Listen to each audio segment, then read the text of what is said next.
Sobat Lava, welcome to Lavalet Podcast. Yeay.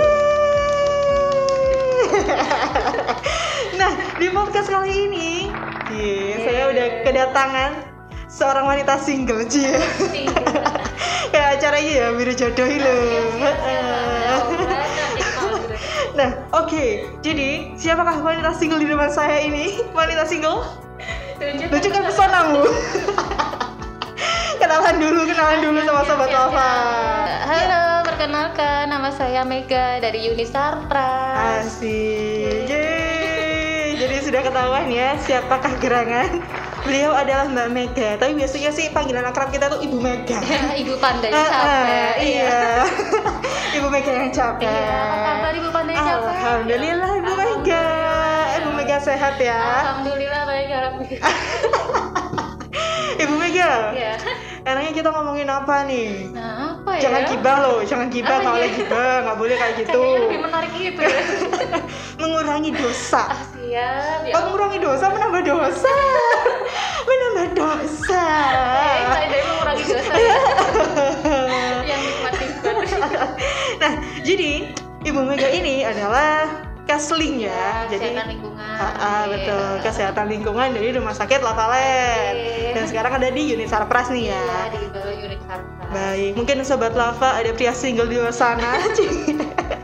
Ini lingkungan aja dijaga kesehatannya, apalagi kamu. Iya, kamu. Iya, kamu. Ibu Mega. Iya. Jadi gimana kalau kita ngomongin ini aja nih, sesuatu yang mengalir. Ngalir. Iya, apa sih? bahasanya. Apa itu? Bukan hubunganmu, bukan. Sesuatu yang mengalir pasti ya air ya. Iya, air. Kayak avatar ya. Iya, pengendali air. Ibu Mega, Iya. sebenarnya nih, kalau misalnya kita lihat air gitu ya, kan ya udah air itu ya seperti itu gitu Iya. kan. Sebenarnya ada nggak sih kayak klasifikasi air yang baik dan air yang buruk itu seperti apa gitu, Bu Mega? Ya, Dilihat dari ciri-ciri fisik. Iya, ciri-ciri fisiknya air. Secara fisik, secara mudah aja ya. Fisik air itu bisa dilihat dari ini, air itu tidak ada keruh, terus tidak berbau, berasa, berwarna, tidak berwarna semuanya, terus pH-nya itu netral, terus tidak mengandung bahan kimia yang berlebihan dan berbahaya, terus tentunya juga bebas dari segala bakteri ya, segala macam bakteri seperti itu cirinya. Baik. Ya. Oke, jadi seperti itu ya Ibu Mega ya, Iya. ciri-ciri fisik untuk air yang baik seperti apa? Ini ya cara mudahnya aja sih Kak. Kalau misalnya mau lebih spesifik lagi, itu kan masih ada uji kimia, biokimia, mikroorganisme itu. Nah, tapi nggak bisa dilihat secara fisik, secara kasat mata ataupun dirasa maupun di bau itu nggak bisa. Jadi Ibu Mega, kalau misalnya kita melihat air gitu ya udah air itu ya seperti itu gitu kan. Ngalir dia dari atas ke bawah, nggak mungkin ngalirnya ke atas ya. Oh, akrobat dong ya dia ya. Iya, ada ya akhirnya. Oh, ada. Apa? Mungkin waktu dicipratin gini kan Oh, dari atas. betul juga, mantul, asik lah. Ini apa? Nah, Ibu Mega, sebenarnya nih kalau misalnya kita melihat air itu kan ya seperti itu gitu ya. Nah, kira-kira ada nggak sih perbedaan atau ciri-ciri tertentu untuk air yang baik sama air yang tidak baik, guys? Gimana Ibu Mega?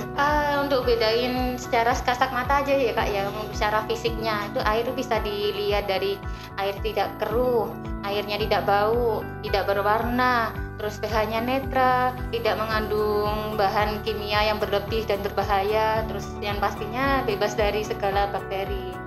Itu Baik. air yang Berarti baik. itu ciri-ciri air yang baik ya. Iya. Nah, kalau misalnya nih dari ciri-ciri tadi yang disebutkan, kalau misalnya kita menemukan air bening gitu ya. Nah, air yang bening ini sudah termasuk air yang baik atau gimana Bu Mega? Kalau dilihat dari air bening, kan air bening itu pasti jernih ya. Nah itu salah satunya fisik dia bisa dikatakan baik. Tapi sebenarnya belum tentu semua air berjernih itu bisa dikatakan kalau itu baik. Apalagi baik untuk dikonsumsi juga belum tentu. Nah di kandungan air itu sendiri kan sebenarnya banyak tuh kandungannya. Secara fisik air itu bisa, kalau air jernih bisa dikatakan baik. Tapi sebenarnya tidak semuanya air jernih itu baik.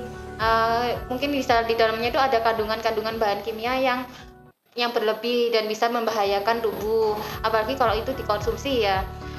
di dalam kandungan air itu kan tidak semuanya bisa dilihat, seperti kayak di dalam air itu ada mikroorganisme atau enggak, itu kan bisa dilihat dari kitanya memeriksakan ke laboratorium lingkungan seperti itu. Baik, kalau misalnya nih berarti kan tadi disebutkan tidak semua air bisa dikonsumsi. Benar. Nah, sesungguhnya sih air yang memang boleh kita konsumsi ini yang seperti apa, Bu Mega? Terus mengandung zat-zat apa aja sih? Nah, air yang bagus itu sebenarnya kan kandungan air itu semuanya lengkap, udah ada peraturannya sendiri. Itu bisa dilihat dari Permenkes nomor Insya Allah ya nomor 32 tahun 2017 tentang kesehatan lingkungan dan baku mutu penggunaan air untuk higien sanitasi, kolam renang dan pemandian umum. Nah, itu salah satunya parameter yang ada di dalam sana itu kandungan air, ada yang mineral, nitrat, nitrit, cyanida, deterjen, dan untuk mikrobiologinya itu ada MPN coli, total coli kayak gitu. Itu. Nah, itu semuanya bisa ada di peraturan. Jadi ada beberapa nilai yang mencakup dari bawahnya nilai itu yang dikatakan air itu baik untuk digunakan kebutuhan sehari-hari. Itu nanti beda lagi, ada peraturan untuk air minum. Nah, itu peraturannya beda lagi untuk air minumnya, Kak. Kan baru untuk kebutuhan sehari-harinya saja. Baik, berarti untuk air sendiri ini udah ada aturan khusus ya. Ya. Gimana air yang cocok untuk kebutuhan sehari-hari maupun untuk dikonsumsi. Baik. Kalau misalnya nih untuk jenis-jenis air sendiri, ini tuh macamnya ada banyak atau gimana, Bu Mega? Kalau misalnya kita tahu ya, kalau versinya Joshua kan ada air laut rasanya asin, ada air susu rasanya manis. Iya. Sesungguhnya tuh gimana, Bu Mega, untuk air ini? Kalau dari jenis airnya sendiri tuh macam-macam sih, Kak. Ada yang setahu saya ya, ada 3 jenis air permukaan, air langit, terus air tanah. Yang biasanya digunakan untuk kebutuhan sehari-hari itu kan air permukaan, terus air tanah, semuanya pasti udah tahu lah. Air sumur itu loh, air sumur itu kan termasuk ada yang air sumur dangkal sama air sumur dalam artesis. Kalau di perumahan pemukiman itu kan biasanya digunakan itu yang air dangkal di dalamannya itu nggak sampai 9 meter lah. Kedalaman air dangkal itu sendiri pun antara 9 sampai 15 meter. Itu untuk air tanahnya. Air tanah yang dangkal itu. Kalau untuk air langitnya? Air langitnya itu bisa berubah seperti air hujan, terus air es, itu yang dari langit. Turunnya dari langit ke bumi. Iya, kalau air permukaan itu yang kayak contohnya sungai, danau, telaga, itu yang air permukaan. Kalau misalnya menurut peraturan-peraturan tadi yang memang sudah disebutkan oleh Bu Mega sendiri nih, nah kan ada zat-zat tertentu tuh yang ada di dalam air. Nah, gimana sih caranya kita mengetahui zat-zat itu? Apakah mungkin ada kayak alat tertentu mungkin yang digunakan untuk mengukur? Nah, kalau untuk mengukur alat untuk tes biokimia ya yang dimaksud logam-logam yang dimaksud itu nggak bisa dilihat secara kasat mata, Kak. Itu harus ke laboratorium lingkungan untuk diujikan. Nah, di sana nanti mereka bisa mengujikan berbagai apa yang diminta. Kamu mau lihat apa, mineral, nitrat, nitrit, cyanida atau mikroorganismenya itu bisa dilihat dengan pengujian di laboratorium lingkungan. Kalau misalnya yang alat ukur fisik itu kan mungkin ada alat ukur untuk pengukuran suhu, terus pH itu ada alatnya sendiri. Kalau pengukuran pH itu kan bisa menggunakan pH meter, suhu kan bisa menggunakan termometer air kayak gitu. Terus kalau yang fisik lain kayak ada dia jernih, tidak berbau, tidak berasa, bisa dilakukan dengan indera kita. Baik, berarti tidak sembarangan ya. Sembarangan. Memang harus ke laboratorium lingkungan untuk mengetahui secara detail. Siap. Baik. Untuk ini sendiri sebenarnya bisa nggak sih kuantitas atau kualitas air ini berkurang gitu? Bisa. Apalagi zamannya kayak gini ya udah ya udah banyak populasi juga yang di antara kita. Nah, itu sangat mempengaruhi ekosistem juga di dalam bumi. Kalau misalnya kualitas air nih yang diomongin dia bisa berkurang sampai sekarang, itu kenapa kualitasnya? Di sekitar sini kan sudah banyak industri nih, industri entah itu rumah tangga maupun industri yang besar. Nah itu kalau misalnya di industri itu tidak mengelola air limbahnya dengan benar dan baik, itu bisa aja mencemari lingkungan sekitar dengan dia memasukkan air limbahnya itu langsung ke badan air, sedangkan badan airnya itu kan nanti beberapa ada yang terserap, dan yang serap di sekelilingnya badan air kayak penduduknya itu kasihan kan, nanti kalau dia menggunakan air tanah pasti akan ada yang tercemar, ada yang terkontaminasi juga. Nah itu contoh yang besar ya Kak. Ada juga yang menurut kebiasaan penduduk sekitarnya dia, misalnya warganya itu membuang sampah sembarangan di sungai. Nah tanpa mempedulikan nasibnya besok ya kayak gimana. Ya kan kalau sungai banyak dimasukin sampah kan pasti akan mengurangi kualitas badan airnya tersebut kan. Jadi bisa mempengaruhi ininya juga sih, kualitasnya. Itu yang baru kualitas. Kalau misalnya kuantitas, masalah ini kuantitas kan masalah angka ya, jumlah ya. Nah itu bisa dipengaruhi oleh tidak kepeduliannya kita akan penggunaan air. Biasanya kan ada yang boros air, nggak ada yang hemat gitu. Contoh sepelenya, ada habis kita menggunakan air, kerannya lupa nggak dimatikan atau apa, malah meluber kemana-mana kan, mubazir nggak digunakan. Nah itu tidak menghemat air.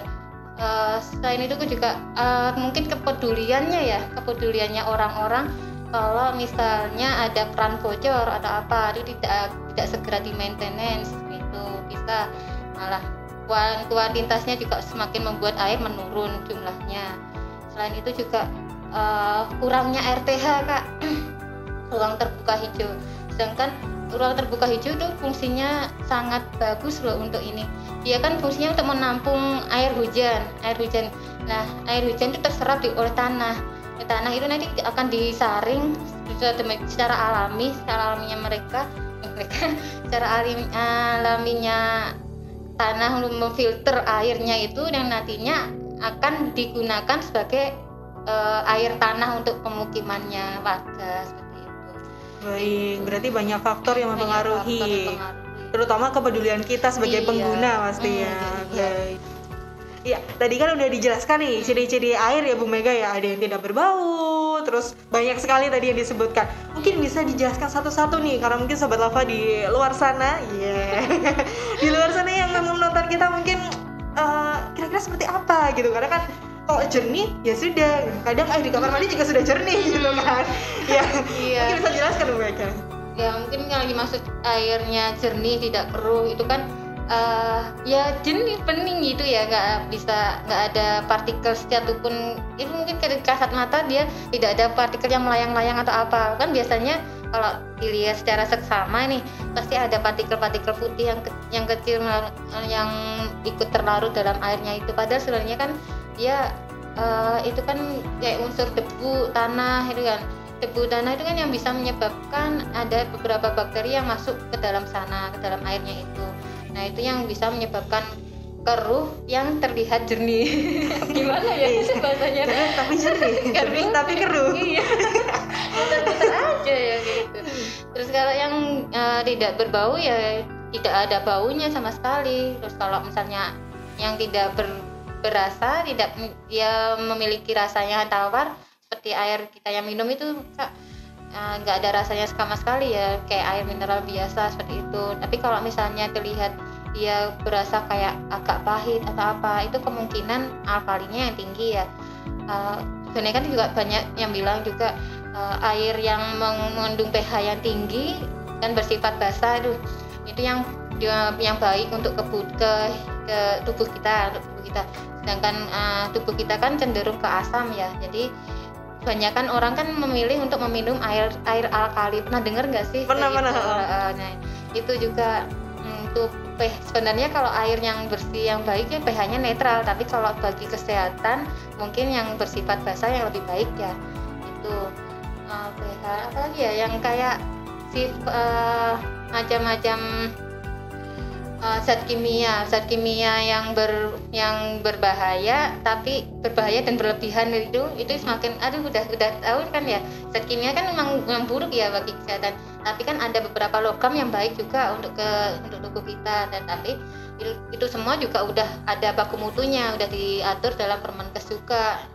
kasus berapa tadi 32 itu yang untuk kebutuhan ya Kak. Untuk yang air minum sama sih, ada juga di peraturan, cuma beda baku mutu mungkin angkanya itu juga beda. Terus bakteri untuk yang ini bebas dari segala bakteri bebas dari segala bakteri ini dia lebih ke mikroorganisme yang terkandung di dalamnya. Itu lebih akuratnya kalau diujikan ke laboratorium ya, total berapa E. coli dan sebagainya. Nah itu kalau misalnya sebenarnya kalau air bersih itu harus 0 ya, 0 ininya. Ada sih baku mutunya air bersih. Air minum deh Kak, maaf, air minum tuh yang harus 0, tapi kalau air bersih ada berapa, cuma minimal berapa, maksimal berapa gitu baku mutunya. Nah itu kalau air bersih kan sebenarnya harus ada proses pengolahan, memasak dulu biar dia benar-benar mikroorganismenya mati baru bisa dikonsumsi. Sebenarnya ada loh Kak, tahu PDAM kan ya? PDAM itu kan perusahaan daerah air minum. Sebenarnya itu bisa langsung diminum loh PDAM sebenarnya. Oh. Iya PDAM. Nah, tapi berhubung kan di dalam PDAM kan harus ada instalasi perpipaan nih. Perpipaan itu yang nantinya bisa dibuat apa ya? Perpipaan itu kan kalau misalnya tidak di-maintenance dengan baik dan benar, ya itu bisa terkontaminasi dengan adanya bakteri. Makanya walaupun dia PDAM, kalau saya di prinsip saya, walaupun dia PDAM harus ada proses pengolahan dulu, jadi harus dimasak dulu. Mungkin kalau misalnya PDAM-nya benar-benar bagus atau untuk pemeliharaannya bisa langsung nih diminum secara langsung di kerannya. Tapi ya itu tadi, dia benar-benar perpipaannya baik apa enggak kayak gitu. Karena kita juga nggak tahu ya. Iya, jadi tipe yang dilewati ini iya sesungguhnya hygiene atau tidak. Makanya itu kan cara ininya sih, cara amannya kita lah mending dimasak dulu. Oke, baik. Kadang tuh ya Bu Mega, kalau ini pengalaman pribadi aja. Kadang tuh kita kalau misalnya dari satu daerah ke daerah yang lain itu airnya beda gitu. Nah, rasanya juga beda. Airnya juga beda gitu kan. Terus kalau misalnya kita di daerah Malang nih, airnya kan kadang cenderung dingin, bersih, jernih gitu kan. Kalau misalnya ke daerah yang lain, mungkin yang agak ke pinggir-pinggir atau sebagainya gitu ya, itu tuh kayak cenderung dia hangat, terus kayak agak keruh gitu loh. Nah sebenarnya kalau yang kayak gitu sama sih, PDAM sama, cuman kira-kira seperti apa gitu, apa yang menjadikan pembeda? Dalam PDAM itu kan airnya, sumber airnya juga ngambilnya ya sama sih, sama seperti yang mungkin kalau misalnya di permukiman itu kan air sumur ya, air tanah yang diambil di sekitar itu. Tapi di pemukiman itu ada dekatnya mana nih? Kalau misalnya di pemukiman itu dekat banyak yang industri ya jangan harap itu airnya bagus lah gitu. Bisa dilihat di sekitarnya. Tapi kalau di daerah pegunungan atau apa, atau perbukitan atau apa, itu kan sebagian besar banyak yang mengambil airnya dari sana, sumber airnya langsung. Nah itu beda kualitasnya. Dari sana kan secara alami difilter lah istilahnya gitu. Malah kebanyakan orang-orang yang di pegunungan lebih memanfaatkan air yang di pegunungan itu kan ya, sumber airnya langsung, daripada yang sudah di misalnya ya sebenarnya sama, PDAM juga ngambilnya di pegunungan dan sebagainya itu, cuma ya dia tergantung daerahnya di mana dia ngambil. Itu kan nggak semua PDAM kan ada beberapa titik pengambilannya juga beda-beda kan. Baik, berarti kembali ke yang tadi yang sudah disebutkan, alangkah lebih baiknya untuk diolah kembali. Iya, semuanya diolah kembali. Setidaknya tidak melebihi baku mutu yang di peraturan itu sudah.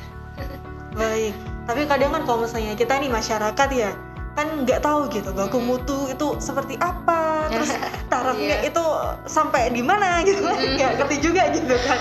Itu gimana Bu Mega? Mungkin kan ada programnya juga sih, ada sanitasi hygiene, dan itu orang dinas lah mungkin dilakukan dengan tindak lanjutnya untuk pemeriksaan secara berkala. Kalau di instansi kan mungkin ada programnya sendiri ya, program untuk pengujian kualitas air secara berkala. Ya itu sama yang di dinas juga seperti itu, untuk masyarakat sekitarnya yang yang biar dia aman juga, terus juga dikelola seperti itu. Jadi semuanya pasti ya udah dikualitaskan, diuji kualitaskan semua oleh orang dinas setempat itu.